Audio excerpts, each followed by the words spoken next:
Buenas noches a todas y todos los presentes. Bienvenidos a un nuevo encuentro del ciclo de webinarios denominado La Encrucijada de la Salud Pública en la Nueva Normalidad, organizado por el Colegio de Médicos de Santa Fe, primera circunscripción. Para mantener el orden de la sala, deben tener sus micrófonos desactivados y pueden ir haciendo preguntas por el chat que serán respondidas al final. Hoy nos acompaña como disertante el doctor Oscar Botazo, investigador superior en la Universidad Nacional de Rosario y el CONICET, siendo director del IDICER, Instituto de Inmunología Clínica y Experimental de Rosario. Además, es profesor asociado en el área de metodología de la investigación clínica. Buenas noches, doctor Botazo. Gracias por estar hoy con nosotros. Puede comenzar cuando desee.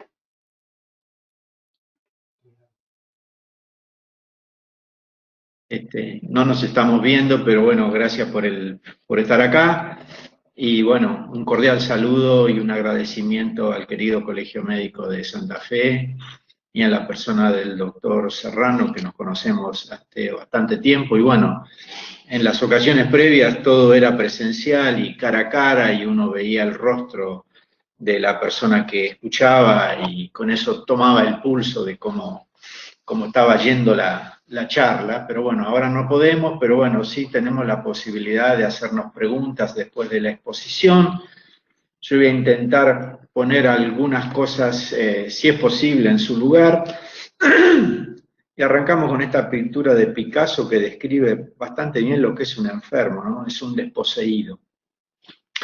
Y bueno, aquí estamos y tratando de hacer lo mejor que se pueda con todo esto.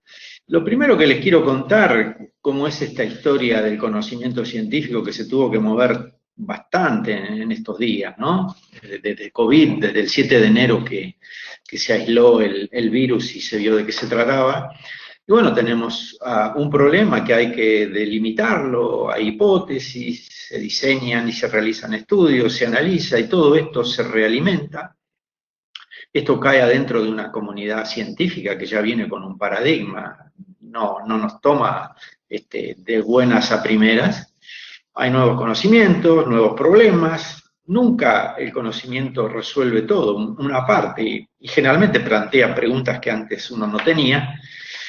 Y finalmente hay una comunicación y que se ha generado bastante lío por lo que hemos visto en estos 6, 7 meses que venimos dando vuelta.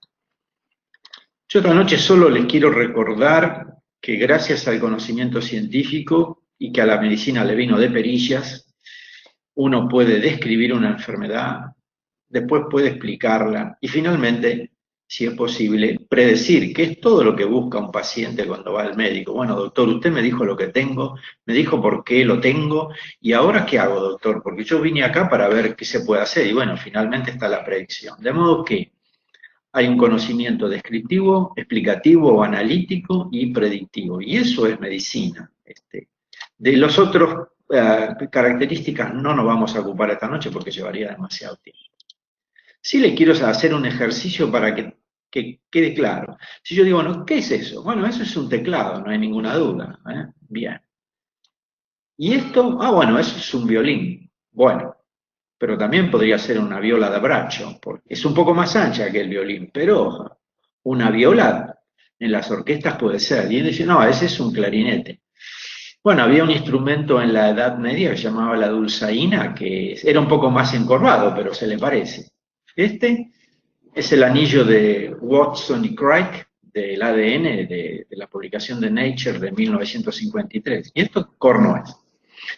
Bueno, este es un termociclador que está haciendo una real-time PCR, es la bendita esta con la que se hacen los test de COVID. ¿Y esto qué es? Bueno, esto yo lo vi, lo conocí en 1973, pero ya no se usaba. Era un aparato que tenían para inducir neumotórax y que lo habían usado hasta los 50 quizás, porque cuando la tuberculosis no tenía tratamiento eh, quimioterápico, se inducía un neumotórax, porque obviamente había una hipoxia y Mycobacterium necesitaba del oxígeno. ¿A dónde voy yo con esta historia? Que nosotros conocemos con los conocimientos que tenemos. O sea, esto ya es bastante archisabido, pero cuando yo leo algo, lo interpreto en función de lo que sé. Y cuando todo explota, porque realmente lo que hemos tenido ha sido una infodemia, pero mala realmente, hay mucho riesgo de la infoxicación. Y cómo uno discrimina lo que es relevante de lo que es superfluo, cómo logra una visión balanceada. ¿Cómo? Y viene alguien que nos da conceptos, parece ser que ya es el alimento predigerido, y bueno, esto léalo y es así, lléveselo a su casa, y es así realmente. Y venimos un poco acostumbrados a que cortar y pegar es aprender, y bueno, los que tenemos más anécdotas que futuros sabemos que eso no es así, que aprender es una historia bien diferente y que hay que preservar la capacidad crítica.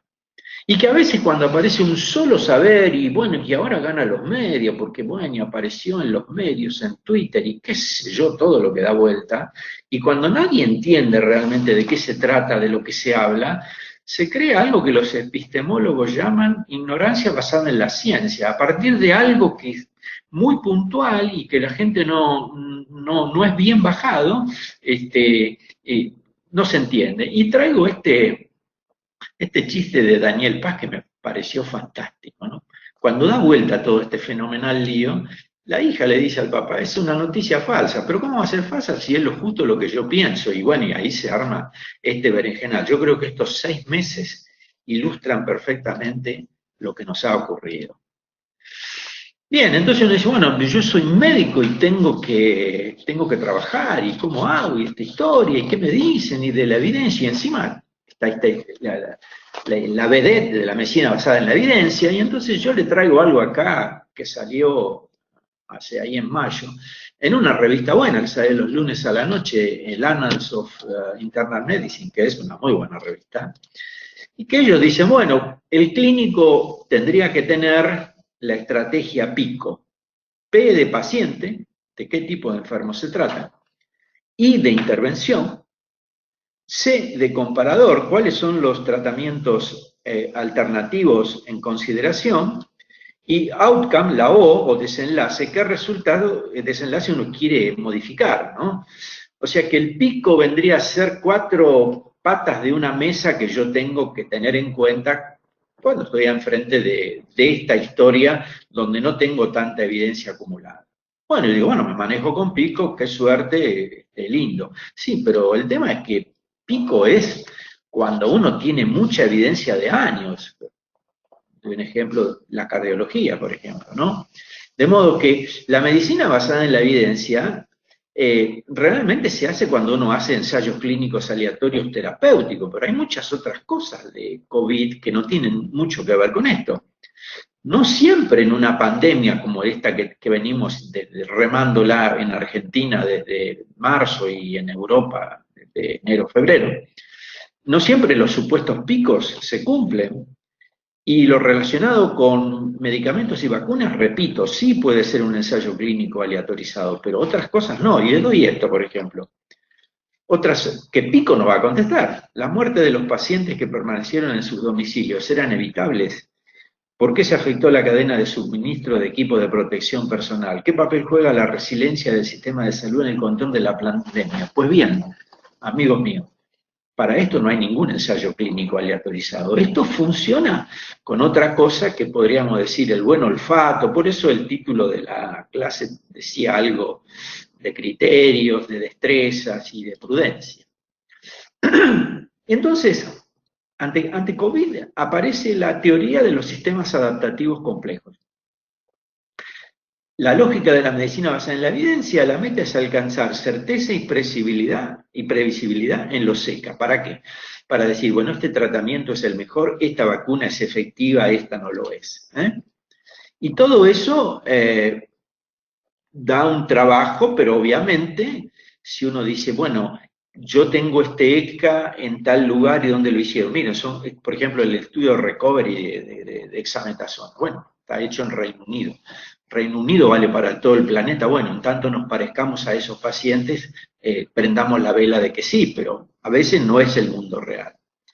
Y cuando uno baja a lo poblacional y a lo sistémico, hay muchos factores que interactúan en forma dinámica y predecible. Por lo tanto, el ECA es lo que necesitamos para arrancar, pero no es que indefectiblemente eso va a ocurrir. Entonces, en un sistema complejo, la pregunta no es cuál es el tamaño del efecto y si las diferencias son estadísticamente significativas tras ajustar a las covariables, porque eso es bien del trabajo de investigación. La pregunta es, ¿esta intervención contribuye en el otro berenjenal de factores a un resultado deseable para la comunidad, para los enfermos?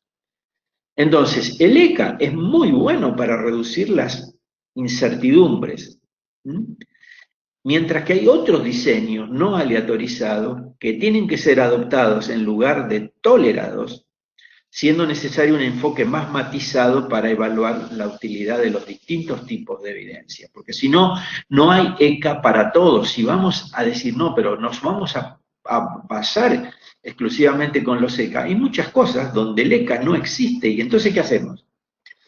Bueno, esto es una discusión que estuvo hecha y publicada en una revista británica, Biomed Central, en el 2018, cuando estábamos a 2 años de la pandemia. Nadie se imaginaba esto, y entonces dice, estudiando la complejidad en la investigación de los servicios de salud, buscando desesperadamente un cambio de paradigma que parece ser que ya está vencido. Yo la palabra paradigma la respeto mucho, después en todo caso lo charlamos, yo no hubiera usado paradigma. Pues bien, entonces esto, porque yo les dejé las diapositivas, yo no puedo explicar todo esto, pero se los dejo para que ustedes lo vean, es medicina basada en la evidencia versus paradigmas de investigación en sistemas complejos. Este es el enfoque de la medicina basada en la evidencia para toda esta serie de cuestiones, y este es el enfoque de sistemas complejos. Esto, les repito, le queda a ustedes y después lo pueden trabajar tranquilos, y cualquier cosa, si no me lo piden, yo se los doy con gusto, porque el conocimiento nos pertenece a todos. Pero sí, esta es una manera de cruzar las historias. Hay políticas conducidas por lo que se llama medicina basada en la evidencia, desarrollo de una intervención, tratamiento, vacuna, factibilidad, ensayos pilotos, después se hace el ensayo fase 3, multicéntrico, comparativo, aleatorizado, controlado, doble ciego, bla, bla, bla, síntesis de la evidencia, metaanálisis, revisiones sistemáticas, políticas de acción. Pero del otro lado, acá abajo, está la investigación conducida por la política, que se llama evidencia basada en la práctica, y que esto se confrontan, no, de ninguna manera, se complementan. Aquí hay políticas de acción, valoración de cuán evaluable es lo que estamos haciendo, cuál es el escenario natural, y uno se cruza con el otro, y de esa manera se camina y se va adelante. Esto es porque si no dicen, pero entonces si yo no manejo a fondo la medicina basada en la evidencia, ¿qué hago? ¿Me suicido? ¿Estoy perdido? No, no, no, tranquilo que todo esto lo manejamos, y sobre todo en situaciones como nos ha planteado este COVID. Y entonces esto es avanzando en el modo de decisión clínica, y que es una cosa que ya fue escrita hace el 93, o sea que tiene 27 años. Cuando uno tiene un paciente, tiene estados clínicos y las circunstancias del paciente, que son particularísimas, no hay uno que sea igual al otro. Hay evidencia de la investigación y hay las preferencias y las acciones del paciente. Bueno, en COVID hay una emergencia, pero cuando son otras enfermedades, todos ustedes que son médicos conversan con el paciente, les explican lo que han encontrado, les dicen qué diagnóstico arribaron, por qué se produce, y le ponen las cartas sobre la mesa, y el paciente también dice, bueno, yo opto o no opto, y yo preferiría esto. O sea, no les voy a explicar a ustedes de qué se trata esto. Pero cierto es que hay un señor, una señora, quien fuere ahí del otro lado del escritorio, llamado médico, que gracias a que tiene criterio y tiene destreza clínica, toma una decisión. Entonces decimos que es la integración de la mejor evidencia de la investigación por medio de la destreza clínica con los valores del paciente y las circunstancias clínicas. pero, en el caso de COVID, la evidencia la estamos acumulando ahora, no es en el caso de diabetes, de gota, de aterosclerosis, que esa la venimos recolectando hace rato. Esto es mucho más fresquito, por así decirlo. Entonces, cuando uno hace un estudio, un ensayo clínico o un estudio observacional, lo que fuere, tiene un punto de partida, tiene un fenómeno de interés, prepara un protocolo, propone lo que va a medir y después lleva adelante el estudio. Decimos, acá hay que remar y aquí tenemos lo que medimos y tenemos los hallazgos del estudio. A partir de los hallazgos, decimos que teníamos, y fíjense ustedes que yo lo puse entre comillas, porque si hay una palabra a la que yo le temo es a verdad. Pero bueno, vamos a decir que esta es la verdad del estudio. Pero no es verdad universal. Mal nos pese, no es verdad universal. Esto se deberá ver en distintos escenarios y por eso la evidencia se acumula con los años, con el tiempo, no es de un día para el otro. Entonces, ¿cómo informarme cuando yo tengo que saber y leer un trabajo? Pues bueno, bien, yo les doy para que después se lo bajen, porque tampoco puedo hablar de esto. Si ustedes van al repositorio hipermedial de la UNR, todas estas diapos van a quedar. Una vez que entraron a ese sitio, van a ir a un lugar que se llama Facultad de Ciencias Médicas y después, a medida que van ingresando, van a llegar a otro sitio que se llama Metodología de la Investigación.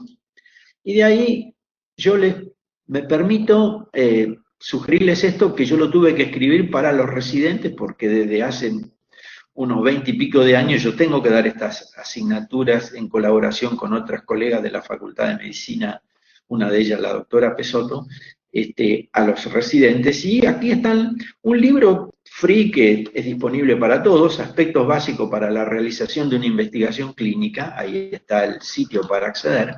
Y quiero que después se lean tranquilos este fin de semana que hace frío y uno no tiene nada que hacer. Pero bueno, cuando fuere, en la página 146, los criterios para valorar un ensayo clínico aleatorizado. ¿Cómo yo tengo que leer un ensayo clínico aleatorizado y llevarme a mi casa la lección de lo que me puede dejar este bendito trabajo, fase 3, etcétera, etcétera?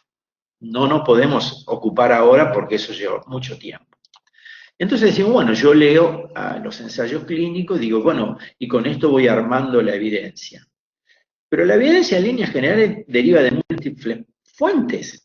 La evidencia de última viene de video, de ver, experiencia personal, instancia formativa en los centros de salud, serie de casos, estudios observacionales, prospectivo, retrospectivo, cuasi experimento, y en el podio, la medalla de oro, si se quiere, lo seca, pero no son tiranos.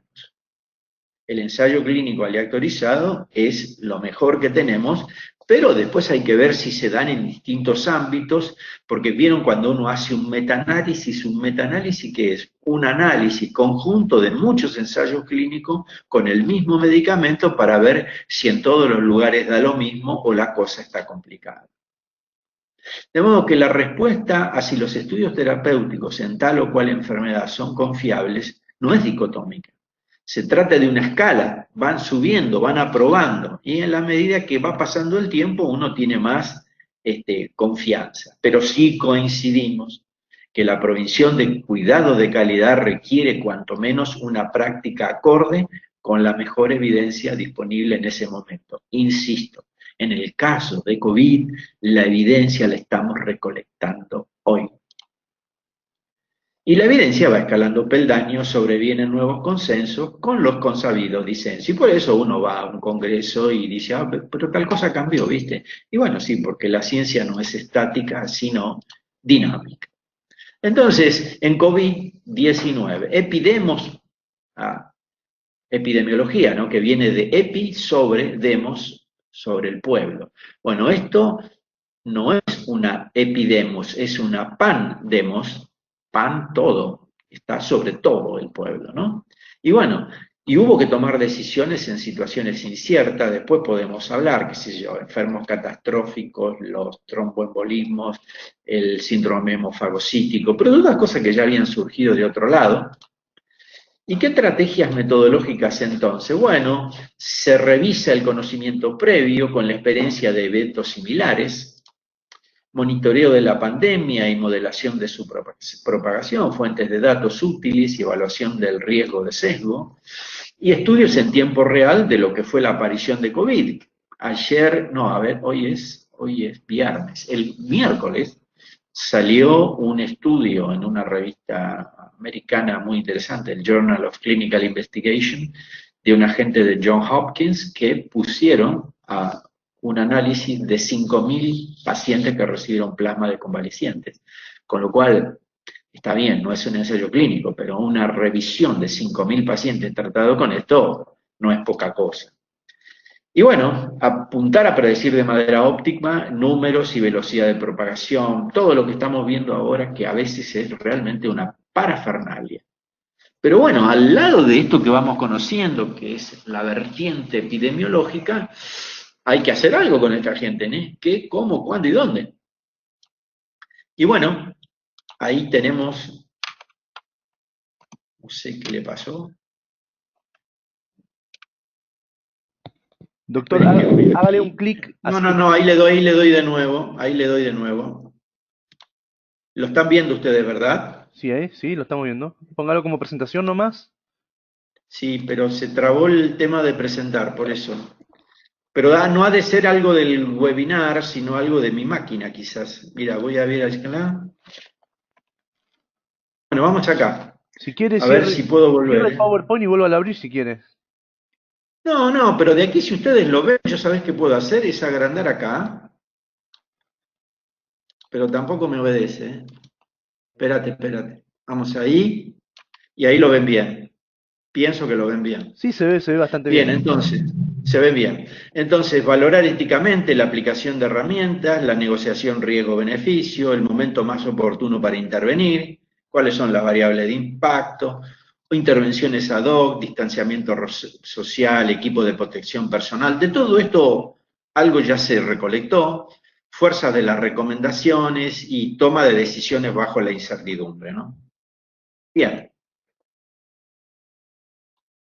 no sé por qué.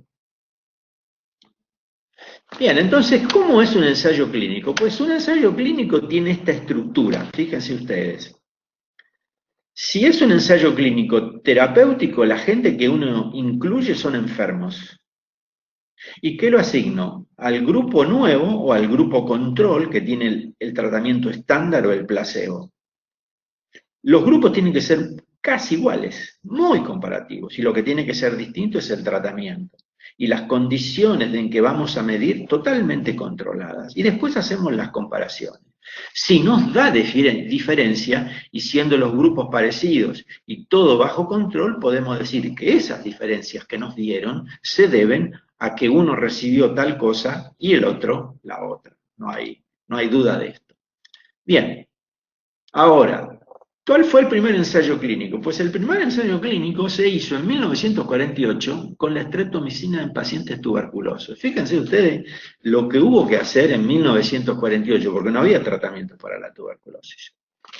Se hizo en Londres, en un hospital donde atendían los tuberculosos, de modo que este estudio fue hecho en pacientes británicos, y había 55 pacientes que recibieron streptomicina, ahí murieron 4, y había otros 50 y 46 sin streptomicina que recibieron el solvente en el cual iba el strepto, y ahí se murieron 14, y el valor de P dio P0014, estadísticamente significativo, y algo que vino el number needed to treat, que después vamos a hablar, y con esto salió el primer ensayo clínico, y de ahí vino toda la farmacología moderna. Pues bien, ¿qué les quería contar yo esta noche? Pues esta noche les quería contar el ensayo Recovery, este que salió ahí por junio, julio, que fue el bendito, la bendita dexametasona. Y que ustedes saben que el Recovery se hizo un gran reclutamiento y muy rápido. ¿Por qué se pudo hacer esto en Inglaterra? Porque Inglaterra tiene un sistema nacional de salud, no hay ningún misterio. O sea, como lo podrían haber hecho Francia, o España o Alemania, está todo coordinado, atención primaria, segundo nivel y tercero, de modo que en esa red fue muy rápido para ellos reclutar todos los pacientes que hacían falta y llegar a tener datos rápidos. Pues bien, ¿qué se vio en este caso? Yo aquí no lo puedo aumentar mucho, voy a ver si... Bueno, no importa, esto yo a ustedes se lo dejo. Lo que quiero es que vayamos a lo que más me interesa.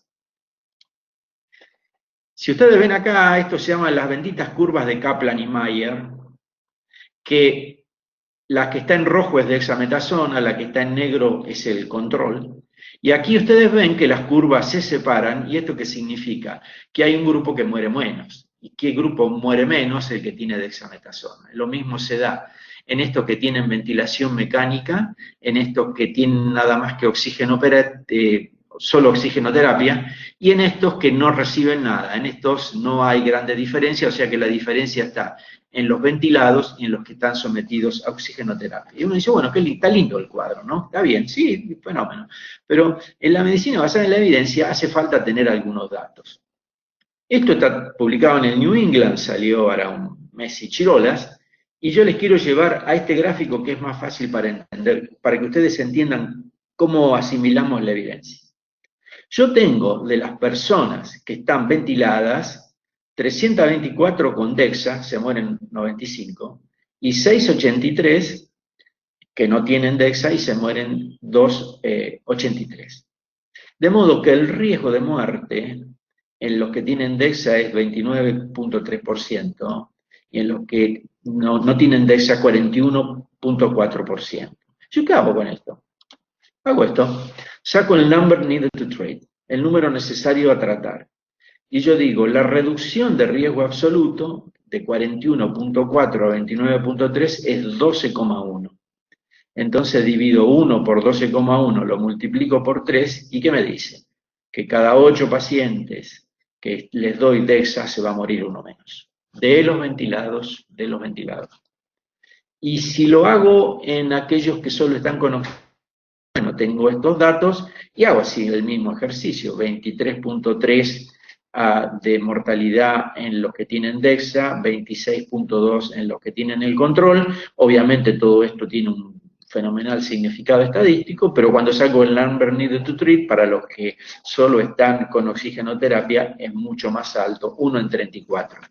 ¿Esto qué quiere decir? Que yo no puedo, porque si yo les doy el valor de P y les digo, a ver, muchachos, miren qué P es significativa. Esta P significa que la posibilidad que la diferencia entre estos dos grupos sea por el azar es menor a 1 en 10.000. ¡Oh, qué fantástico! Sí, pero el médico lo que necesita son otros datos, que es, por ejemplo, el number needed to treat. Entonces yo sé que la dexametasona, con toda la diferencia que da al 1 en 10.000, que me voltea la diferencia estadística, en realidad todo lo que yo puedo esperar es un número necesario a tratar de 8, es decir, cada 8 tratados voy a tener un evento fatal menos. ¿Qué bondades y limitaciones tuvo esto? Bueno, era una muestra con una buena chance para ver la reducción de mortalidad.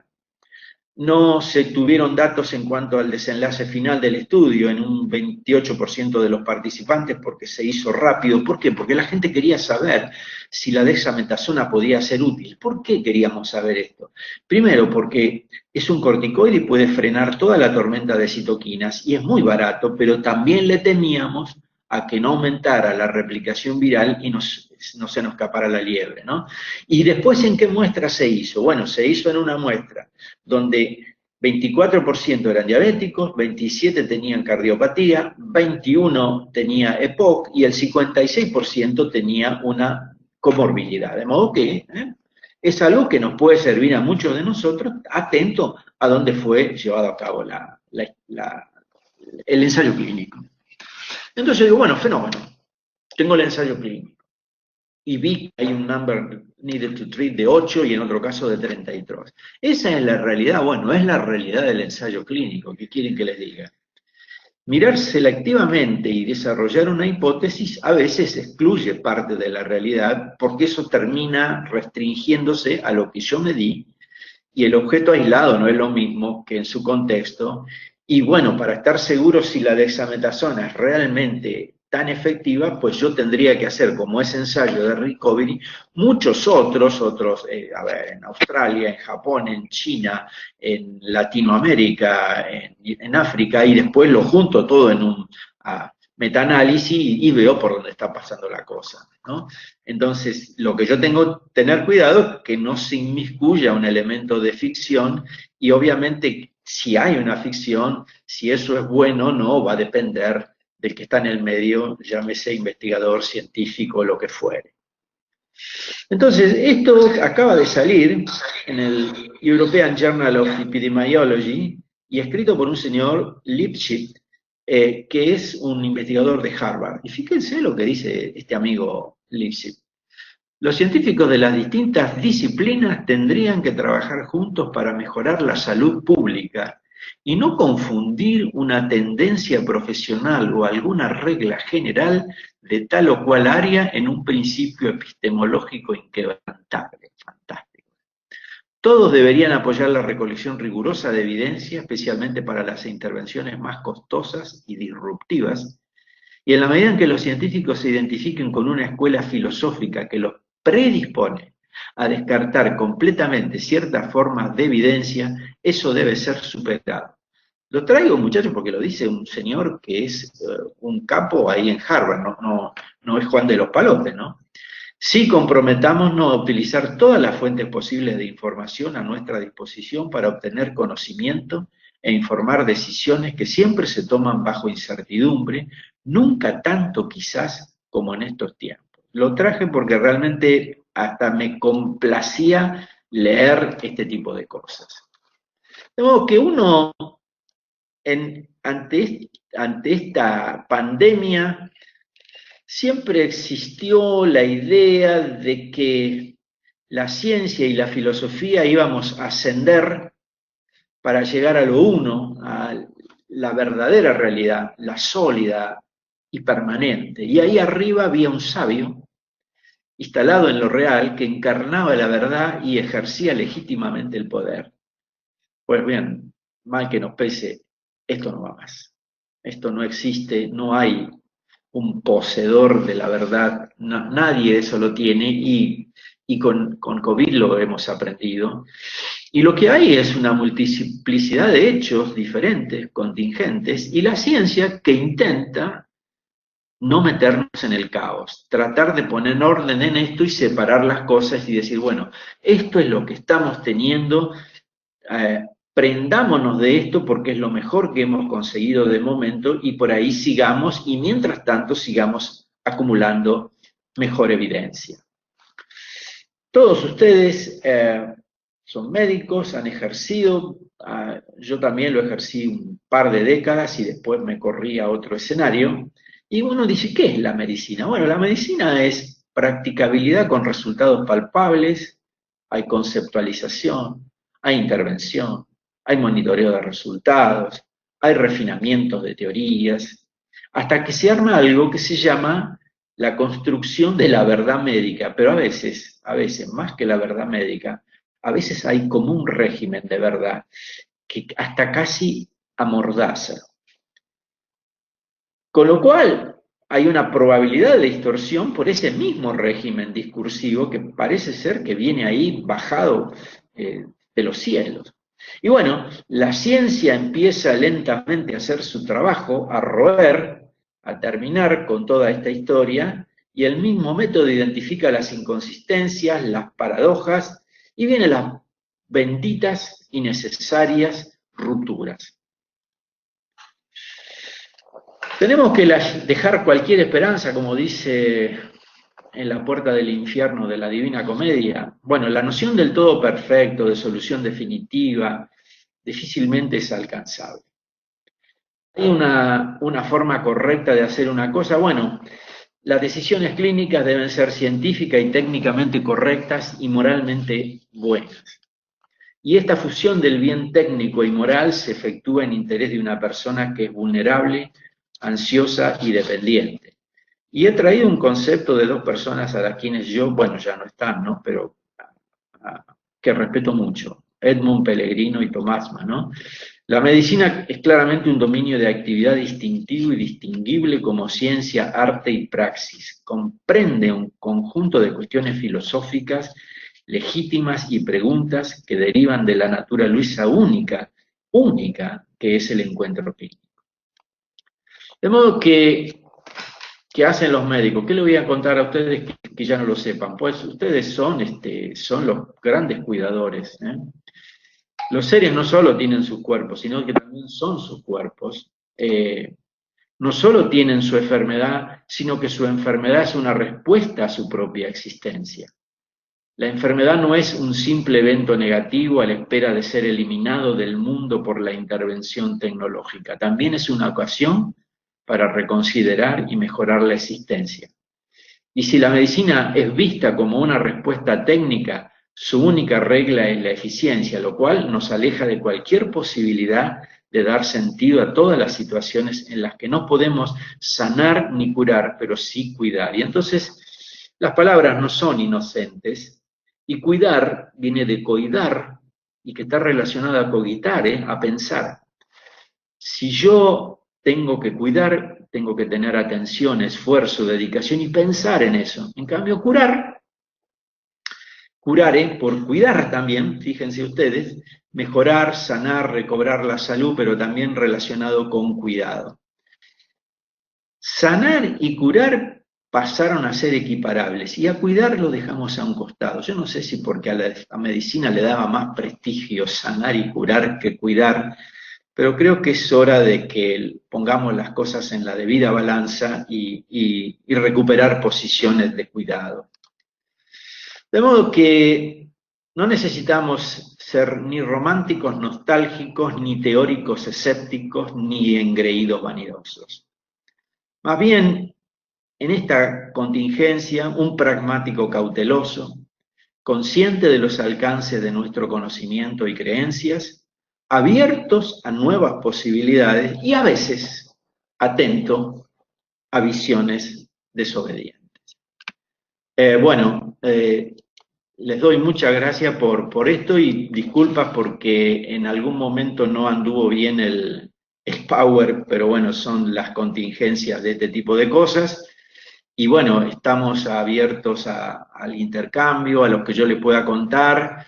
Yo no quise traer nada de inmunología, no obstante que mi trabajo es hacer inmunología, porque a lo mejor era muy específico del tema y no, a lo mejor cargaba demasiado la tinta. En cambio, si ustedes me hacen la pregunta y yo la puedo contestar, creo que va a ser mejor para todos nosotros. El doctor Flavio Landra Sí. pregunta si se conoce algún trabajo de investigación sobre antivirales para tratamiento del coronavirus.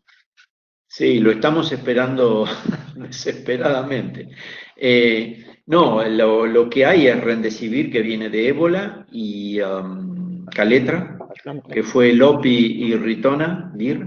El estudio de Caletra es un estudio del New England, voy a intentar acordar, me parece que es del mes de mayo. Es un estudio que si uno lo mira, que nosotros decimos un estudio con poco poder de estudio, o sea, con un error beta grande, porque si hubiese tenido un tamaño muestral más importante, las curvas de Kaplan y Mayer, de lo que es el grupo que tiene Caletra y el grupo que tiene control, no se superponen. Caletra está un poco por debajo y a veces eso no alcanza a dar la diferencia porque no está el número suficiente de pacientes para ver la diferencia, que eso es concretamente error beta, poder del estudio. Pero podría haber estado ahí medio cerca y todo lo demás lo quiero decir, nosotros hemos encontrado que este virus tenía la proteasa, las sintetasas en enero, fin de enero.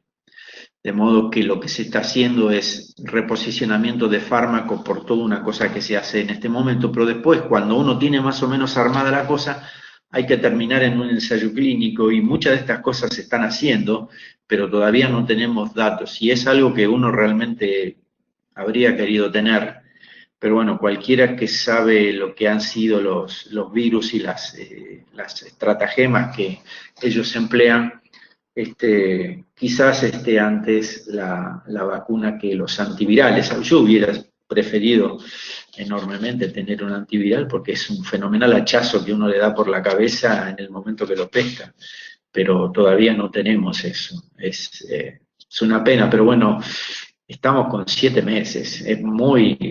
Tendría que ser un batacazo de aquello realmente, de ya tener en 7 meses un inhibidor específico de una proteasa o de alguna proteína de fusión, en fin, algo de eso.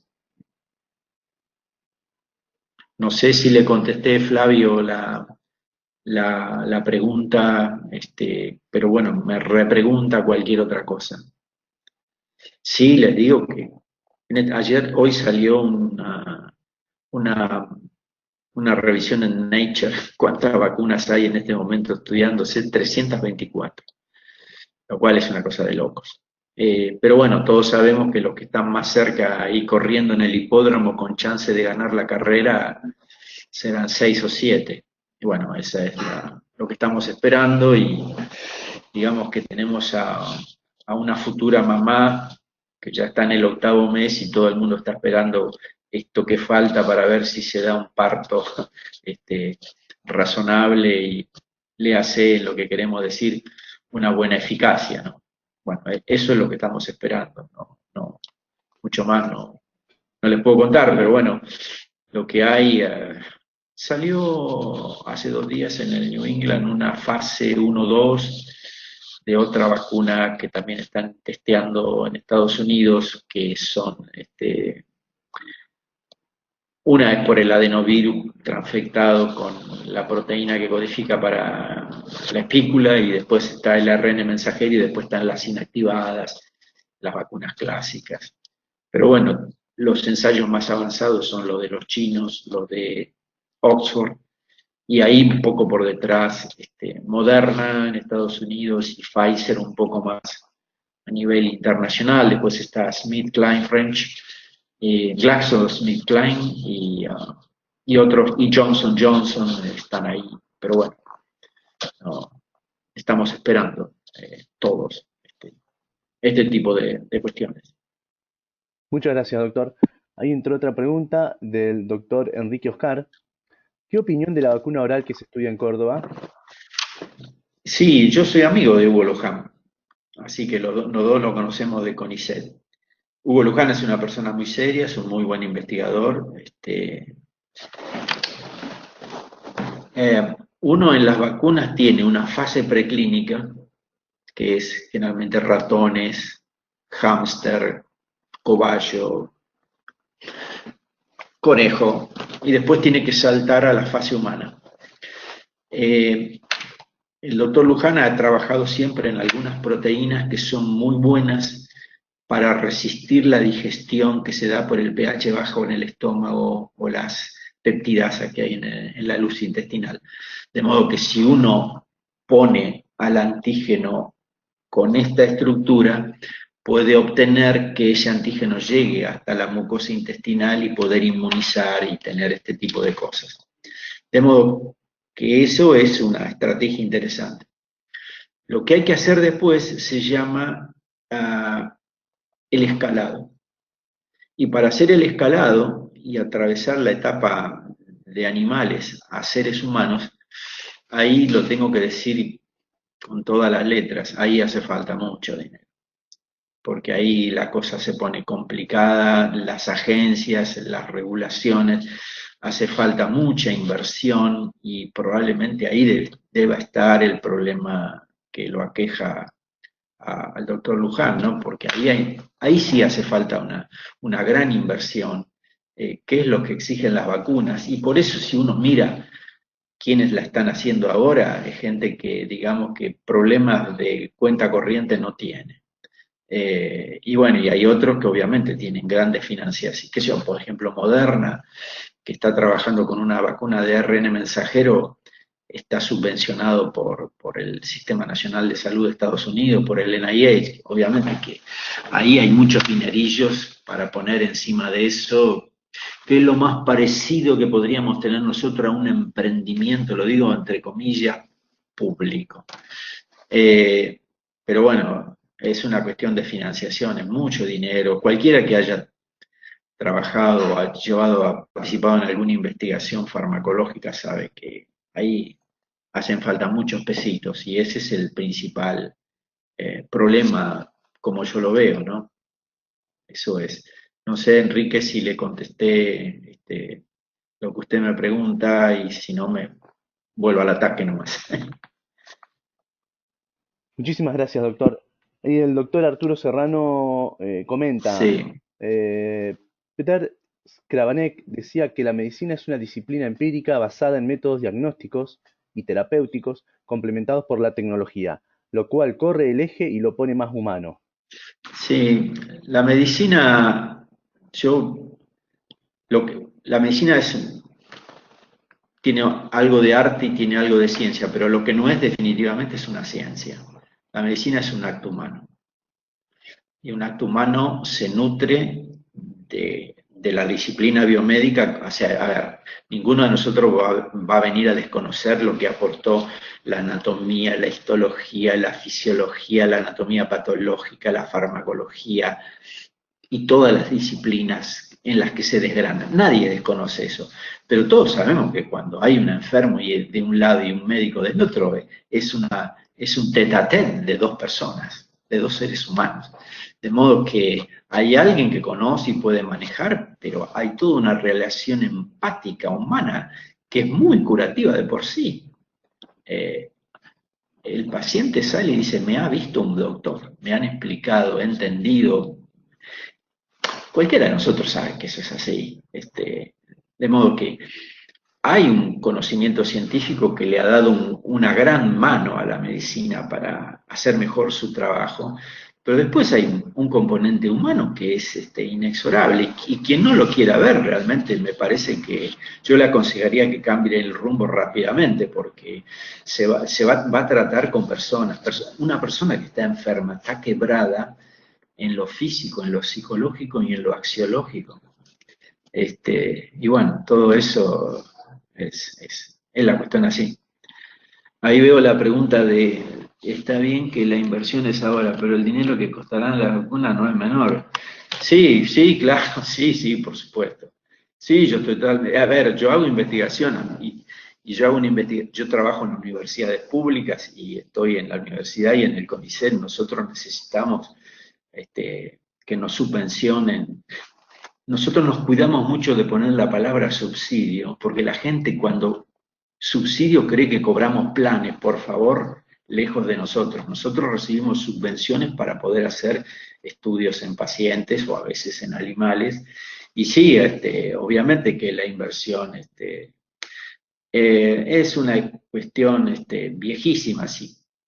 No sé si lo podemos charlar, pero por ejemplo, nosotros tenemos un vecino que invierte mucho en ciencia y ese vecino es Brasil y viene invirtiendo mucho en ciencia hace por lo menos 30 años.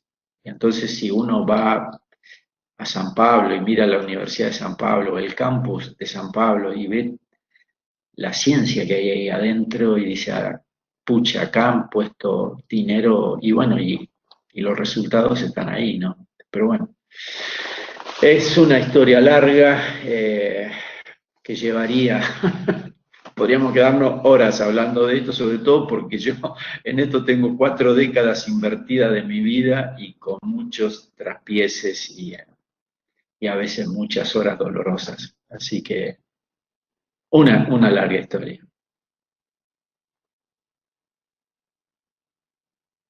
¿Cuánto costarán después las vacunas? La OMS yo creo que está con un fenomenal dolor de cabeza, porque ¿cómo hacer para que se pueda vacunar este planeta, ¿no? Y esto no ha de ser fácil.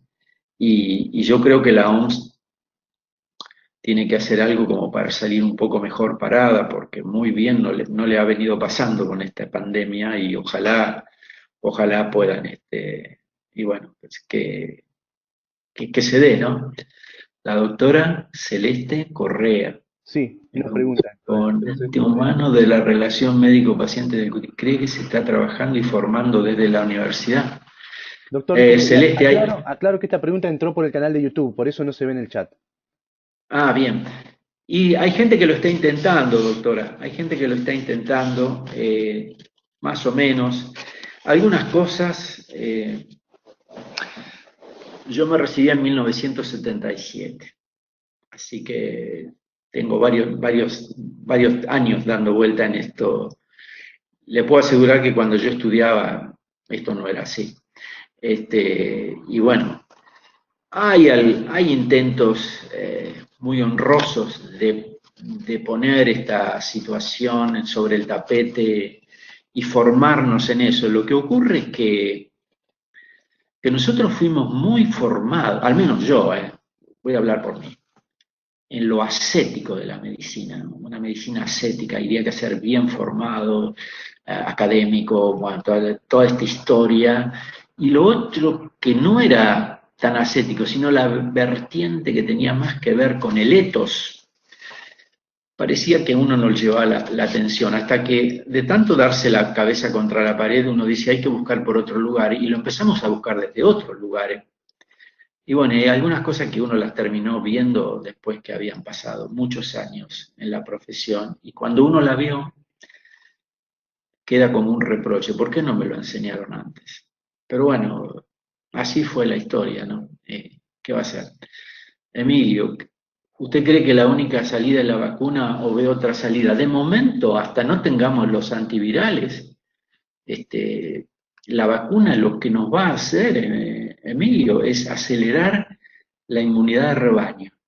O sea, en lugar de que seamos inmunes porque nos estamos contagiando entre todos, tener una inmunidad artificial activa y que genere una buena memoria inmunológica. Yo digo que los niveles de anticuerpos neutralizantes que inducen la vacuna son buenos, son realmente buenos. Pero, el partido hay que jugarlo. Y el partido se está jugando ahora. De modo que en un mes, 2 meses vamos a tener una idea de cuánto es efectivo la vacuna. Yo les doy una comparación que a ustedes les va a sonar bien. En la vacuna de fiebre hemorrágica, la eficacia fue entre el 85 y el 90%. Y fue una vacuna muy bienvenida, que nos trajo una enorme cantidad de soluciones. Pero de vez en cuando hay casos porque no, hay gente que en todos los lugares no se vacuna. Bien, espero haberle contestado. Y está Luis Enrique, Sí, ¿quiere que se la lea? también Porque es es del bastante canal larga. YouTube, Guido. No, no, no, no, Lo del... lo que pasa es que el doctor Enrique la mandó como por privado, la mandó en el Bien. chat, me parece. Ah, bien, bien. No, Bueno, pero la de Emilio Romano ya la respondió, ¿cierto? Sí, sí, sí, sí, la creo acabo. que sí. Se la leo Para la... Luis, para le- Luis no, lo de Luis lo estoy viendo acá en el chat también, lo estoy viendo. Bueno, Este, eh, a mí me toca hacer las compras en el supermercado y cuando veo las cosas que ponen en el changuito algunas personas, a mí me da ganas de decirle, por favor, no hagan esas cosas. Pero claro, ¿qué me voy a andar metiendo yo? Van a decir, este loco que hace ahí dando vueltas, ¿no? Pero, eh, a ver, nosotros hemos, si yo, voy a decir una cosa que puede ser políticamente incorrecta, si yo le doy a una rata, atiéndanme amigos míos, si yo le doy a una rata una cantidad interesante de bebidas colas, he dicho, ¿está? En 15 20 días la rata tiene insulino resistencia. Es increíble. O sea que, y eso se vende como el pan caliente. Y hay, bueno, y la lista es enorme. Pero como todo eso es una cosa que funciona en el gran mercado, o sea, esto que yo les digo está demostrado, que la rata con los altos contenidos de fructosa en 15 días, aparte la rata se la toma porque le encanta lo dulce que es, pero en 15 días está fabricando mucha más insulina para poder regular la glicemia por todo lo que le estamos tirando. De modo que ninguna de estas cosas son gratis. Lo que pasa es que si uno me dice, todo esto está totalmente estudiado, sopesado, no, muchas de estas cosas no están, pero sí hay muchos estudios que se saben de este tipo de cosas y de hecho los aceites trans que significaron un gran avance entre comillas para la industria alimentaria. El aceite hidrogenado no es algo natural, no es algo para la cual el ser humano esté adaptado.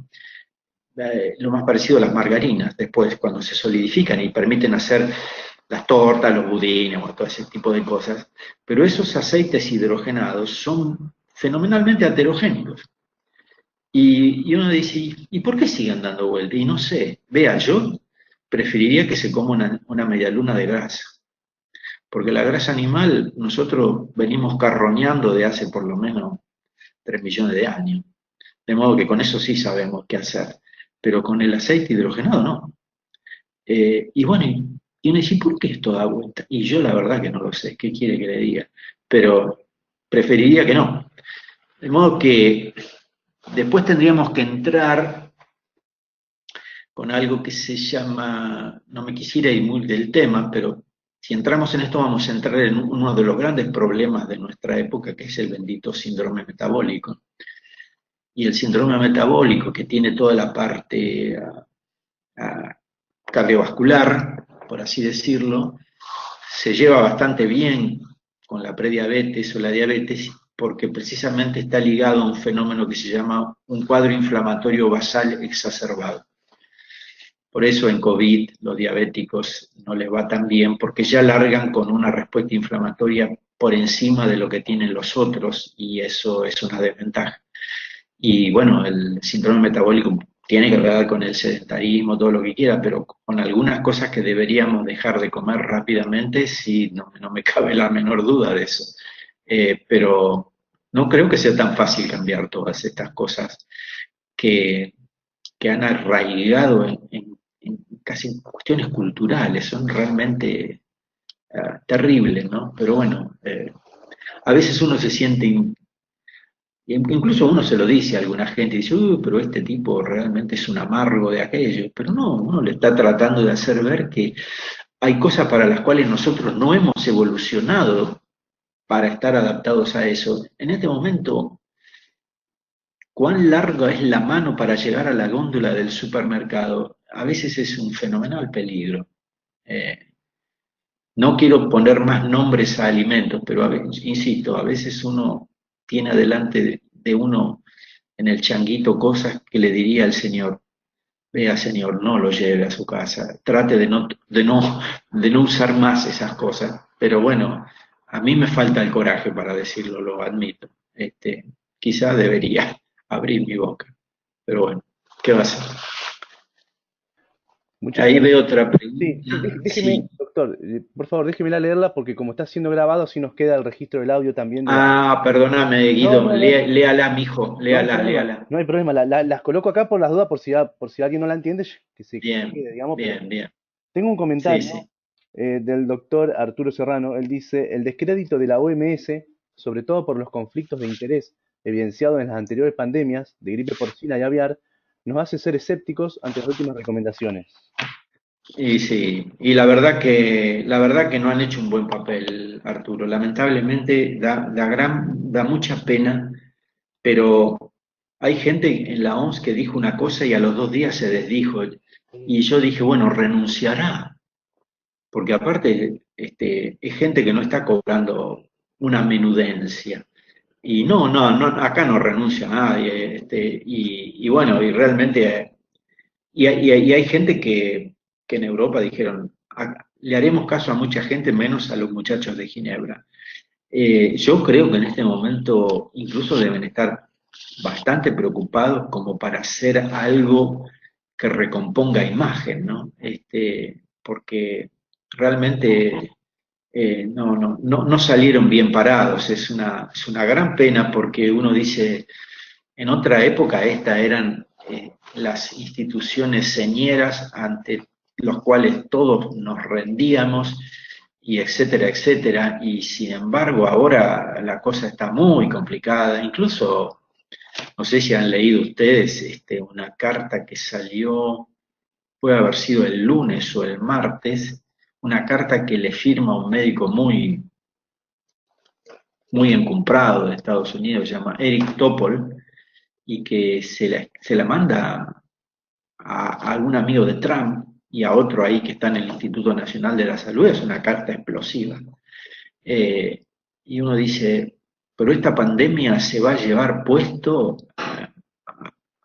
a lugares en los cuales merecían nosotros depositábamos nuestra confianza en este tipo de cosas y ahora todo está en tela de juicio. Realmente creo que hay un descrédito en este tipo de cosas que no debería haber ocurrido y después de uno se pregunta, ¿y por qué? Y a lo mejor porque habían puesto en los puestos claves personas que no tenían la suficiente experiencia o peso intelectual, moral, qué sé yo, no sé, intelectual por lo menos para el desafío de la época, me parece. Pero es un fenómeno global. Yo no quiero poner nombres y apellidos, pero todos ustedes, viendo las informaciones que circulan en el mundo, podríamos llegar rápidamente a la conclusión de que a nivel dirigencial este mundo tiene falencias importantes. Y estoy hablando mundo, estoy hablando mundo. Uno, qué sé yo, para dar una idea, Boris Johnson dice al principio, bueno, infectémonos todos, después dice, no, me parece que me equivoqué, pero andate a tu casa, andate a tu casa. ¿Cómo haces a seguir dando vueltas de esa manera? Y bueno, y sin embargo, es así. ¿Qué quieren que les diga? Aquí tengo otra pregunta del doctor Arturo Serrano. Él Sí, pregunta, a propósito de las vacunas, si el virus no es estable en el tiempo por las mutaciones, ¿las vacunas deberán ser sí. actualizadas regularmente? Y podría ser igual que lo que pasa con la gripe. El COVID, este COVID, no tiene, por lo que se ha visto hasta ahora, ahora es fácil secuenciar, ahora los secuenciadores ahora hay una máquina que secuencia todo muy rápidamente, de modo que no es como antes, que llevaba mucho tiempo. De modo que hay mucha secuenciación y se sabe que los virus pueden cambiar dentro de una célula por dos mecanismos, por mutación o por recombinación. Todos los virus hacen eso, pero bueno, este, uno de los que más sabe hacer este trabajo es la influenza. Y por eso todos los años tenemos que tener una vacuna nueva de la gripe, porque influenza siempre nos viene una nueva melodía año tras año. Ustedes me preguntan, ¿COVID tiene ese nivel de mutación? No, todo lo que se secuenció hasta ahora no da para eso, pero tampoco nos vamos a atar los rulos diciendo que con una vacuna va a estar solucionado. Es probable que la que tengamos sea para ahora y a lo mejor dentro de 2 o 3 años aparezca una nueva versión. Eso lo vamos a ir aprendiendo. De todos modos, como son virus que cambian, hay un pariente de él, el primo, que es el SARS-CoV-1, que estuvo confinado en Asia, que era la gripe aviaria, que en un determinado momento hizo una mutación que se volvió muy tontuelo y desapareció. Eh, ¿Qué va a pasar acá? Hay gente que ha dicho algunas cosas terribles. Este es un virus ARN que no tiene transcriptasa reversa, no es un retrovirus, de modo que este virus no se puede integrar al ADN humano, como sí lo hace el HIV. De modo que eso de que se nos van a meter en el genoma humano y nos van a cambiar y esto y el otro es una idea fiebrada. O sea, el, el coronavirus es un virus ARN que se mete en el citoplasma y dirige su propia síntesis y después sale y se manda a mudar, no se queda en el núcleo, no es un retrovirus, no tiene transcriptasa reversa, no lo puede hacer. De modo que, bueno, no es de lo peor, como para así decirlo. Creo que lo peor que nos ha tocado ha sido el HIV y bueno, ese hizo grandes desastres. No se vio tan así masivamente porque el tiempo que le llevaba en matar a un paciente eran 2 a 3 años. Pero, pero hizo desastre y felizmente aparecieron buenos antivirales porque si no estaríamos todavía temblando de lo... HIV, si HIV hubiese aparecido en los años 30 o 40, donde no teníamos todavía ninguna de la parafernalia tecnológica contra los virus, podría haber vaciado el planeta. Tiene la posibilidad, en los lugares donde no ha habido tratamientos, los progresores lentos, esto que se llaman progresores de élite, no es más del 20% de la población. Imagínense lo que podría haber ocurrido con un virus tan maldito como ese. Pero bueno, pero este nos cambió porque este de transmisión rápida, todo pasa rápido, en fin, todo este tipo de cosas que ya sabemos y lo que está pasando, ¿no? Muchísimas gracias, doctor. Y tengo otra pregunta del doctor Enrique Oscar, tanto para usted Sí. como para el doctor Zurita.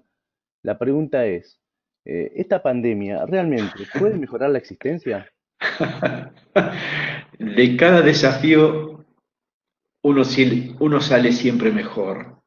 El otro día yo tuve que, hablando con una persona joven, yo estoy arrimándome a los 68, dice, sí, pero ustedes hablan de esto por otra historia, dice, pues nosotros queremos vivir y esto que lo otro, digo, mira, cada generación tuvo un desafío, cada generación tuvo un desafío. Y si vos te pones tan susceptible, ¿y por qué me está pasando esto? Realmente me estás haciendo ver que no te la aguantás para nada, porque a vos hay cosas que no te han pasado. A mí me tocó la dictadura. Y entonces, ¿qué hacíamos? Y tuvimos que salir a hacerle frente y ver cómo se salía de eso, cómo se sobrevivía, porque las cosas no fueron fáciles. Y a nuestros abuelos vinieron en un barco, no sabían el idioma, no sé si sabían leer y escribir, y a remangarse y a salir adelante. De modo que, a ver, esto de mirarnos el ombligo y decir lo que nos está pasando a nosotros es lo peor, no, no, los horrores ya se batieron. La humanidad ha batido sobradamente horrores, ya ha pasado. Lo que nosotros tenemos que tratar de ver si podemos, sí, yo creo, ojalá, o sea, si nosotros podemos hacer un frente y entenderlo y organizarnos como sociedad, vamos a crecer. Este, es una oportunidad para estar un poco mejor, escalar, subir unos escalones, ¿no? Si no, sería terrible, que no podemos aprender. Yo creo que este maldito nos cambió muchas de las cuestiones que tienen que ver con los hábitos de vida y eso es muy odioso, horripilantemente odioso. ¿Qué sé yo por grupo de riesgo hace 6 meses que no voy al hospital, no voy a los seminarios. Yo tenía mi vida, tenía mi circuito, los amigos. Bueno, y ahora nos miramos un poco por esto de Google Meet, de Zoom, pero no es lo mismo. Y bueno, nos ha tocado esto, es terrible. En fin, yo espero sinceramente que podamos tomar debida nota y como sociedad ser mejores. Es la esperanza de lo que hay que tener. Pero bueno, ahí estamos. Doctor Zurita, no sé si usted quiere decir algo al respecto. Bueno, eso habría que preguntárselo más bien a los filósofos, digamos, ¿no? Que están en este momento teorizando sobre el asunto. ¿Se escuchan? Sí, Sí, perfecto. sí, doctor, sí, lo escuchamos bien, sí, sí. A los filósofos que están teorizando sobre el asunto, digamos, ¿no? Sí, sí. Y la mayoría de ellos son sumamente escépticos con respecto a las posibilidades de una oportunidad para mejorar, digamos, ¿no? Además,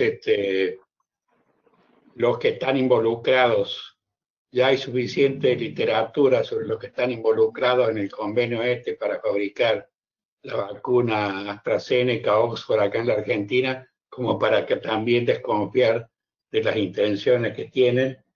Y si ustedes revisan un poco, a AstraZeneca ha sido multada en Europa por prácticas corruptas por varios docenas de millones de dólares, digamos. Así que desde ese punto de vista no creo que haya mucha esperanza. Pero bueno, ya que puedo hablar, quisiera hacerle dos preguntas al orador.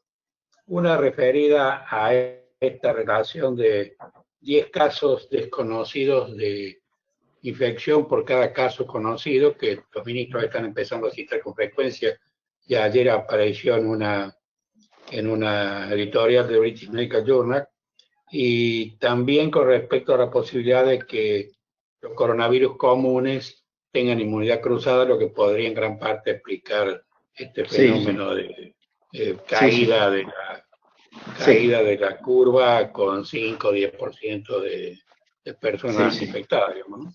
Sí, sí. Hay dos estudios. Hay un estudio que es muy interesante, que se hizo en la zona de San Diego, en California, hará un par de meses, está publicado en Cell. Y hay otro en Immunity. Y donde los investigadores prueban, uno puede medir anticuerpos o puede medir inmunidad celular. Y entonces miden inmunidad celular, que da mucho más trabajo medirla, no es tan fácil como medir anticuerpos, pero es más certera de dónde está la memoria inmunológica. Entonces, bueno, obviamente, ¿qué encuentran en los pacientes? Que hay memoria. Muy bien, aplaudamos, chocolate por la noticia. Y en la investigación, como en la vida, todo es comparado con qué. Y entonces comparan con sanos, que no tienen COVID ni han estado expuestos. Y le da que un 30% de ellos tienen respuestas de memoria de inmunidad celular contra antígenos de coronavirus. Y la única explicación es que hay alfa y beta coronavirus y que muchos de ellos dan cuadros gripales. O sea, yo tengo la influenza, pero después tengo los parainfluenza, que es un familión de virus, y que a lo mejor esta gente está inmunizada por otros coronavirus realmente ahí que no dan más que un cuadro banal, gripal, y que esos han dejado una inmunidad.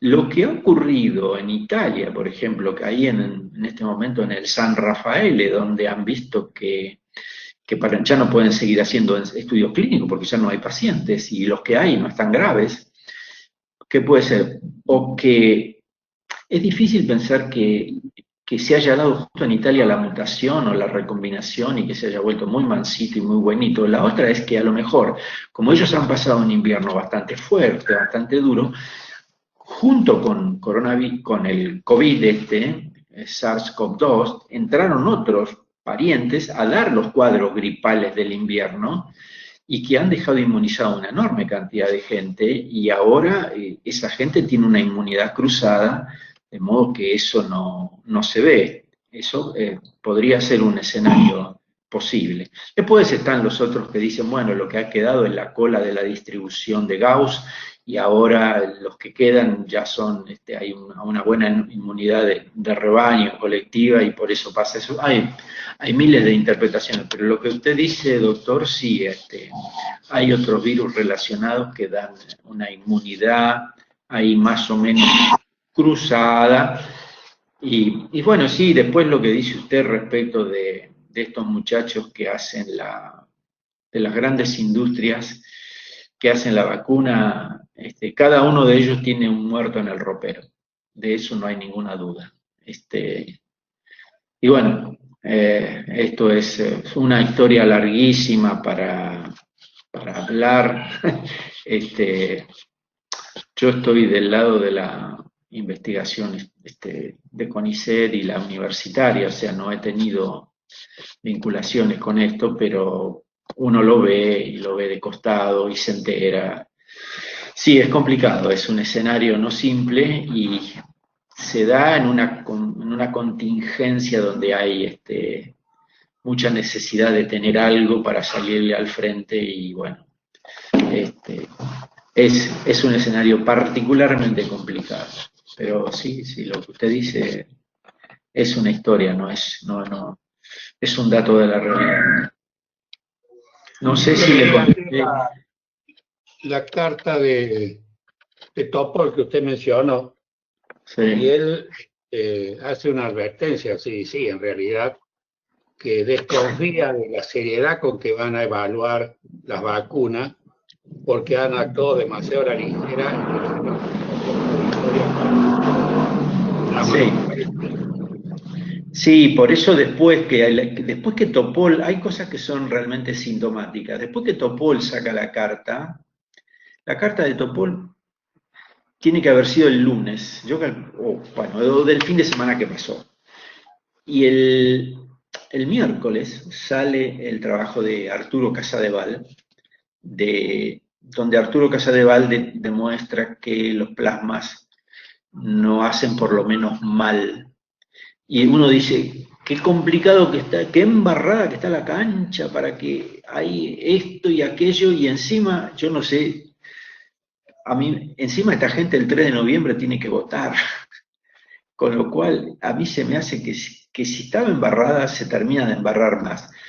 A mí la esperanza que uno alberga, lo que guarda en el corazón, ¿no? Es que para publicar los datos, cuando uno manda a publicar un trabajo con pacientes, yo no hago ensayos clínicos, yo no estoy nada, la investigación mía es observacional, yo hago inmunología, nosotros le sacamos sangre a pacientes y estudiamos las células, pero no, nosotros no le damos ni vacunas, ni tratamientos, ni nada que se le parezca.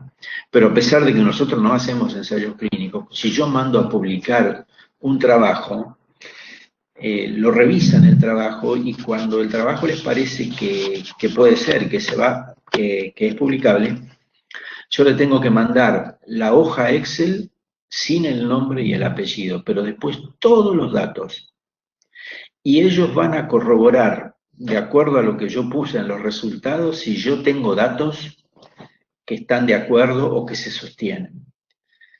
Y eso es una declaración jurada en el cual si yo mintiera en una cosa así, es el fin de mis días. Yo, yo querría pensar, necesito pensar, quiero creer, me parece que sí, que en revistas como Lancet, JAMA, New England, Annals, la Presse Medical de Francia o la alemana Deutsche Medizinischen Wochenschrift o British Medical Journal no se van a jugar la cabeza en decir yo les publico esto sin que ustedes me den los datos. Es demasiado.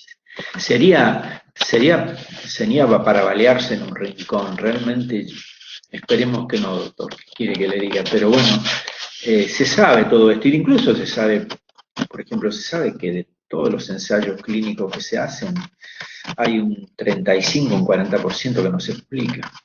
¿Y por qué no se publica? Porque después tendríamos que entrar en otra cuestión más compleja todavía. Yo digo medicina basada en la evidencia, fenómeno, pero si la evidencia que no da no se publica, la evidencia que yo tengo está sesgada por lo que se publicó. Son cuestiones muy complicadas, incluso hay gente que intenta poner las cosas en el negro sobre blanco, por ejemplo, el grupo Cochrane, que está en Oxford tratando de decir, hagamos buenos análisis sistemáticos, no confundamos a la población médica, hay que decir, ¿no? Porque después se bajan líneas. Y bueno, es todo un capítulo que a mí me da grandes dolores de cabeza. ¿Qué quiere que le diga? Eh, Hay gente que ha entrado a jugar en el campo científico y embarra la cancha, y la verdad que no son bienvenidos, ¿qué quiere que le diga? Pero bueno, nosotros, y sobre todo nosotros que vivimos de un país periférico, somos bastante débiles ante ese escenario. Débil en el sentido de si le pudiéramos dar vuelta a la torta, ¿no? No lo veo, me parece que no. Pero bueno, es en mi visión. La visión ya de alguien que se está bajando del caballo, ¿no?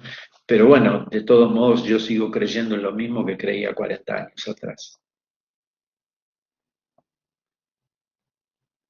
Muchas gracias, doctor. Aquí tengo otra pregunta del doctor Luis Enrique Olarte. Él dice, se habla de interferencia viral en las vacunas con otras enfermedades. ¿Existe la obsolescencia programada en las vacunas que salen al mercado? No, si es, depende de la vacuna. Si es una, a ver, si yo digo, por ejemplo, la vacuna de la hepatitis B. La vacuna de la hepatitis B es una de las vacunas más, a ver, ¿qué calificativo le pongo? Nobles. ¿Por qué? Porque es la proteína de superficie del virus, nada más. O sea que yo pongo la proteína y fue una proteína muy inmunogénica, que dio buena protección, etcétera, y funcionó, y qué suerte que funcionó. La proteína del virus del sarampión, perdón, la vacuna del virus del sarampión, de la rubiola, de la papera, de la Sabin, son virus atenuados, es distinto. Esos se tienen que replicar, no hacen daño para producir sus proteínas y nosotros fabricar los anticuerpos.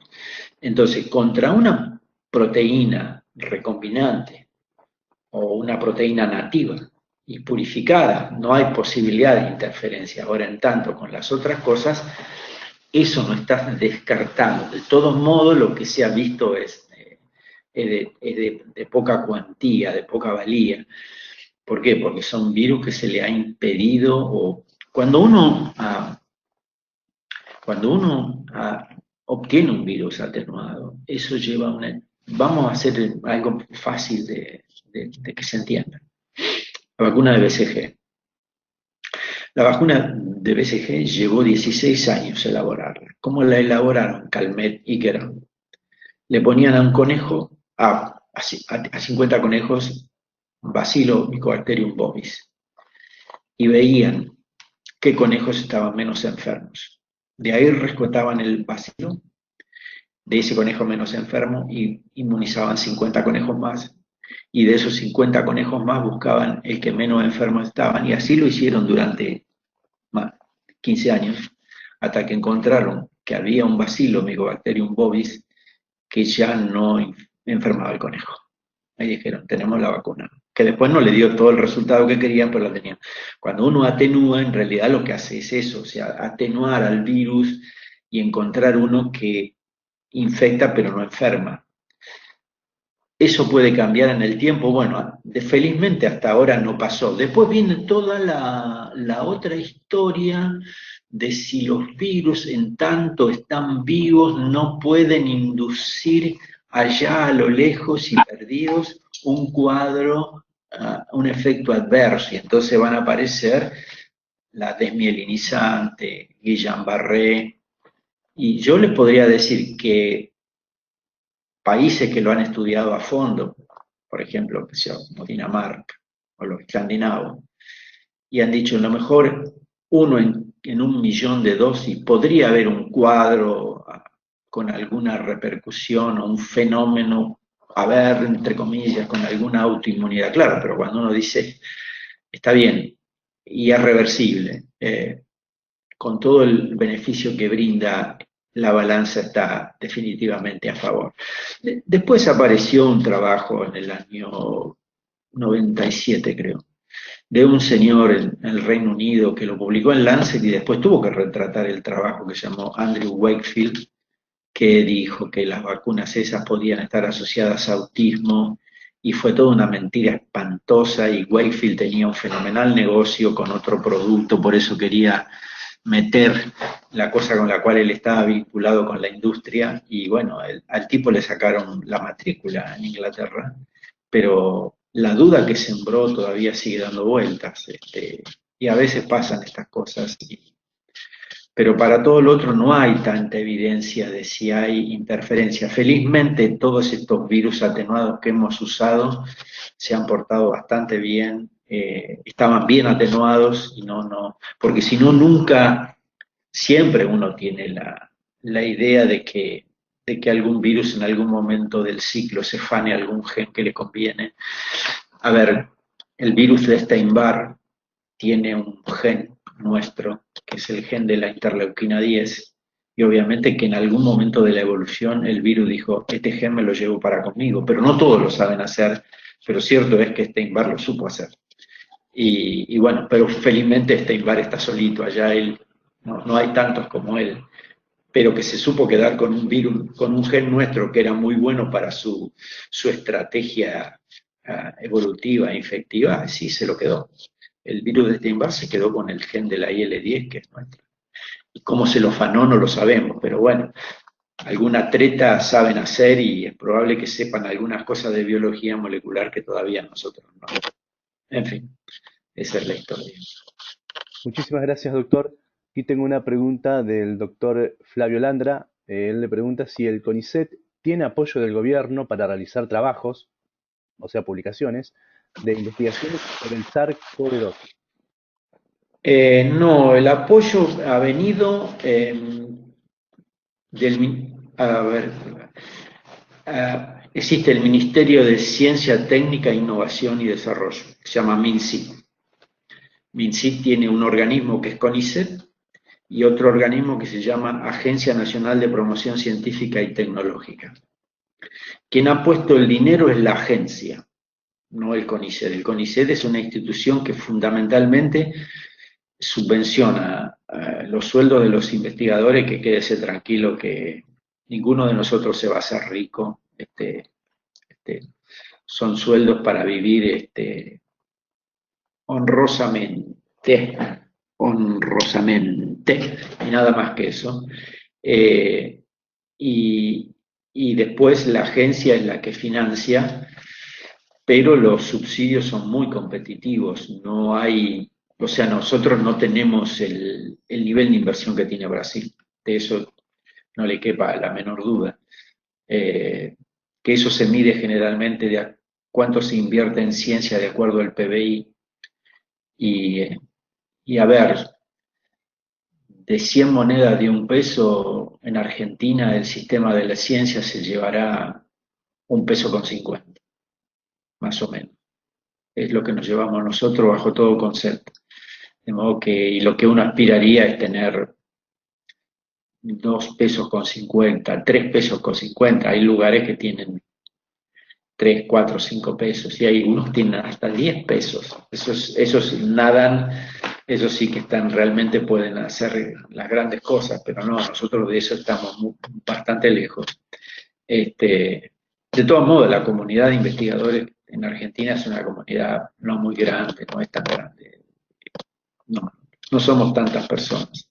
No, casi en el área nuestra, en la disciplina, nos conocemos casi muy bien entre todos porque no es tanta gente. Así que bueno, le doy una idea. Muchísimas Ahí. gracias. Sí, no, perdón, creí que había terminado. Diga. No, pero no, porque si no después vamos a empezar a llorar, no vale la pena. Viernes a la noche ya no, ya viene complicado, dejémoslo ahí. Doctor, bueno, aquí le agradece Flavio Landra por la respuesta. Bueno, como para ir finalizando, tengo un comentario del doctor Carlos Bueno, Córdoba y por último una pregunta del doctor Serrano. Le hago el comentario.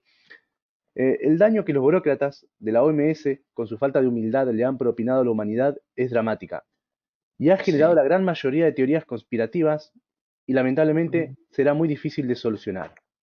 Dieron sí, cátedra sin saber y corrigieron sin explicar su primitivo desconocimiento. Es una lástima y muy sí. peligroso. Y ¿Qué opina sí, usted? y sí, pero yo no quiero poner, vamos a poner algunos nombres propios, ¿no? En la Europa de la posguerra, cuando hubo que reconstruirla, hubo dirigentes políticos. Yo trabajé en el año 91 en Francia, en el Instituto Curie, y el primer ministro francés era François Mitterrand, y yo lo miraba por televisión cuando lo reporteaban, porque a mí me daba ganas de ponerme de pie y quitarme el sombrero cuando hablaba ese hombre. Porque uno dice, y después un día dice, ¿y quién es este hombre? Dice, mira, este hombre trabajó para la resistencia durante la guerra y es un abogado profesor de Derecho Constitucional y se estudia por los libros de él. Ah, y entonces, y bueno, llegó a ser presidente y obviamente terminó su presidencia y se fue a su casa. Estuvo dos mandatos, tuvo, ¿no? Pero uno dice, evidentemente han habido dirigentes de otras épocas que parece que fueron un poco mejores, y yo doy este ejemplo de Mitterrand y qué sé yo. Alemania tuvo Konrad Adenauer, por ejemplo, ¿no? Y uno dice, gente que estuvo a la altura y que dignificó las instituciones. ¿Qué pasó ahora? Yo, Carlos, sinceramente no lo sé, pero hay gente que ese lugar le quedaba muy grande. Y la pregunta que yo me hago, y también se la debe hacer usted, ¿cómo llegaron a ocupar esa silla? ¿Quién los puso? ¿Por qué los pusieron? Porque al no ser sólidos eran manejables. Y pusieron a alguien manejable y en realidad estaba siendo el que está de atrás que no pone la cara. ¿Y por qué usó el manejable? ¿Qué quería que se hicieran? Realmente son todas cosas que... Lo único que sé es que yo me habría ido a mi casa. Yo no saldría más en ninguna foto, en ninguna televisión, basta, ¿no? Olvídense de mí, yo acá no estuve. Pero bueno, qué sé yo, no. Es una crisis dirigencial que yo lo decía antes, que es mundial, hay, hay gente que nos dice, pero habla cualquiera, no es así, y bueno, eh, han dicho cosas que eran dislates realmente, que uno dice, pero no puede ser que hayan dicho esto, y dice, algunos se retratará, sí, después se retractaron, 1 o 2 días después dijeron, no, pero no era así, pero ¿qué estabas pensando cuando lo dijiste? Y bueno, qué sé yo, no sé, qué pasa.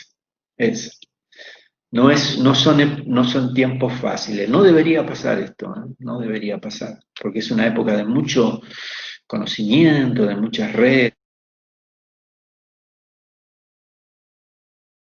Sonido Doctor, no reactivado. lo escucho, no sé si se ha silenciado. No, me dijo que estaba, I'm muted, me dice que estoy muteado, pero ahí yo Ahora lo escucho, ahora lo escucho. Continúe. ahora se escucha. Sí. Y no sé si había alguien de otra, ahí dice Gabriel, que no sé quién es Gabriel.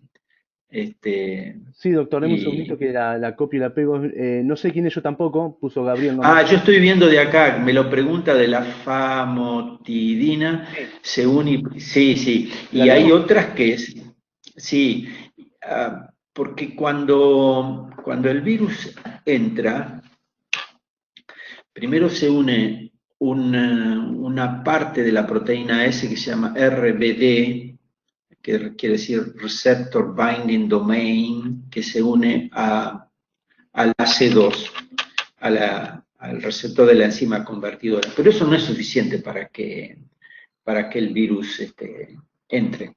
Se tiene que producir una fusión con una proteína, una serina proteasa de membrana. Y se ha visto que hay drogas que se usan para la próstata, como el Camfostat, que inhibe la fusión con la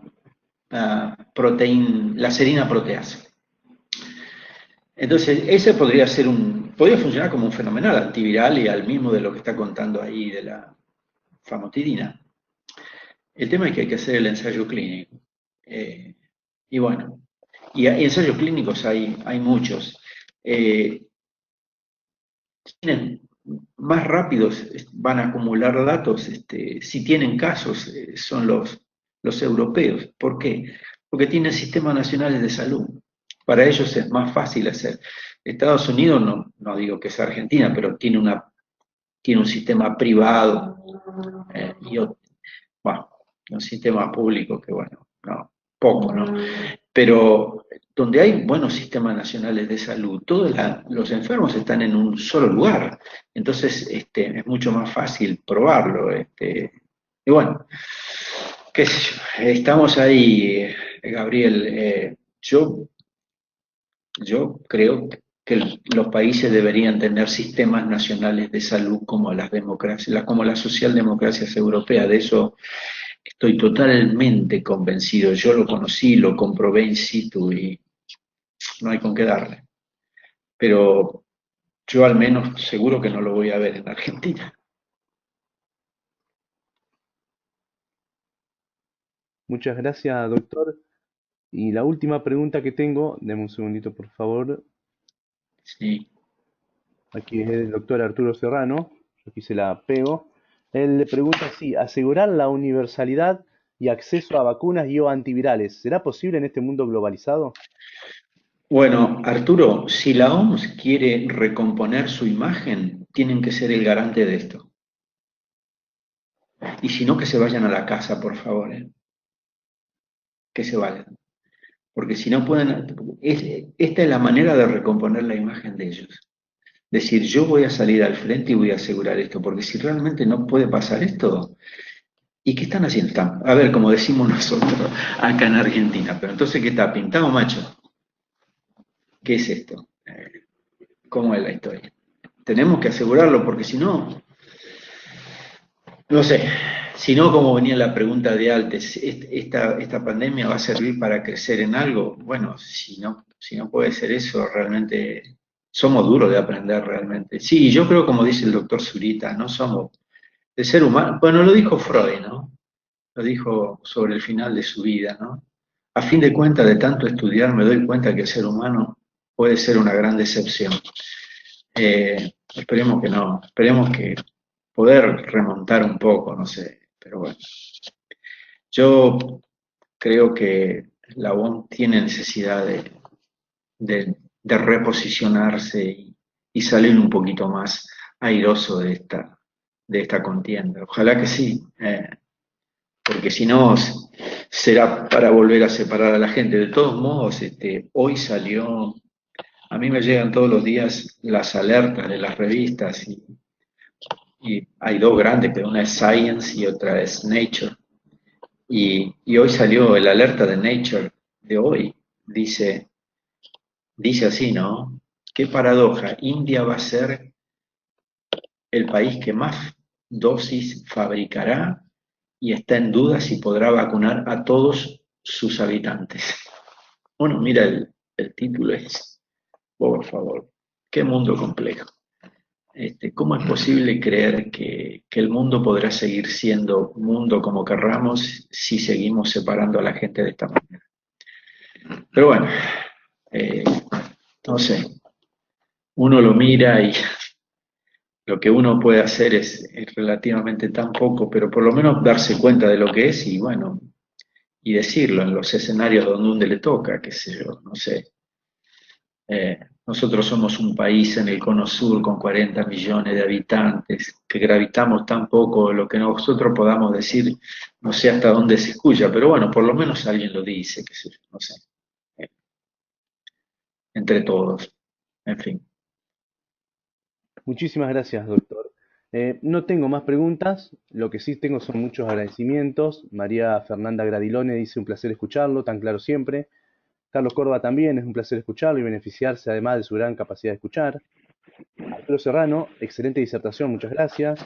Gabriel, gracias, muy claro. Estela, excelente y clarísimo. Son muchísimos agradecimientos, doctor. La verdad que ha sido excelente su exposición, muy, muy clara. No sé si ya no tenemos más preguntas, no sé si usted quiere. No, yo un agradecimiento a ustedes. Uno intenta, a nosotros, al inicio de la pandemia, la gente de CONICET nos pidió que salgamos a decir si creíamos que podíamos decir algo para poner un poco las cosas, poner un poco de paño frío. Si yo hago eso tratando de contribuir, yo no soy el todopoderoso ni tengo todas las respuestas. Sí, leo todo lo que sale, trato de procesarla y dar una buena... Pero bueno, aquí estamos. Si yo puedo ayudarles, por eso le dejé las ligas para que bajen el material, las diapositivas, el conocimiento se comparte y bueno, un gusto haber estado con ustedes y bueno, si se puede dar una mano en lo que yo pueda, cuenten conmigo. Ha sido un placer y muchas gracias por estar acá. Un saludo muy afectuoso. Muchísimas gracias, doctor. Siguen entrando los agradecimientos de Flavio Landra, felicitaciones por la brillante exposición. Miriam Fauda, excelente. Bueno, doctor, Está bien. muchísimos agradecimientos, la verdad, más que de costumbre. Bueno. Bueno, no habiendo más preguntas, damos por finalizado este encuentro. Yo le dejo a los asistentes en el chat. Bueno. Deme un segundito. Bueno, después ahora dejo en el centro de chat para que puedan solicitar el formulario para el certificado. Bien. Y a usted, doctor, de nuestra parte, no queda más que agradecerle en nombre del Colegio Médico de Santa Fe, primera circunscripción, Bien. por su predisposición a participar de este ciclo de webinarios y por compartir su experiencia y conocimiento. Gracias nuevamente y hasta pronto, doctor. Mucho gusto y buenas noches y buen descanso. Buen